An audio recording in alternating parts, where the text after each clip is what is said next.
मधून नेक्स्ट अँकर सुरू होतोय. बीडच्या गेवराईमध्ये भारतीय संविधानाचे शिल्पकार भारतरत्न डॉक्टर बाबासाहेब आंबेडकर यांची जयंती मोठ्या उत्साहात आणि जल्लोषात साजरी करण्यात आली. यंदाच्या मिरवणुकीत आर्टिफिशियल हत्ती हे आकर्षणाचं मुख्य केंद्र ठरलं. गेवराई शहरात भीमरायांच्या जयघोषाने अवघा परिसर निळा झाला होता.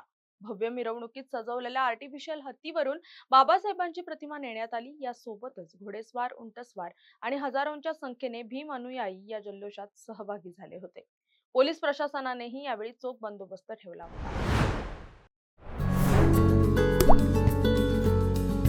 आता जोकासू एसटीपी या अत्याधुनिक जॅपनीज तंत्रज्ञानाने सुसज्ज quick installation, energy efficient, noiseless blowers, low maintenance या आणि अशा वैशिष्ट्यांनी परिपूर्ण जोकासू एसटीपी तंत्रज्ञान प्रकल्प उभारणीपासून ते विक्री पश्चात समाधानकारक सेवा देणारी, भारताबरोबरच परदेशात देखील प्रकल्पांची यशस्वी उभारणी करणारी company Deccan water treatment private limited.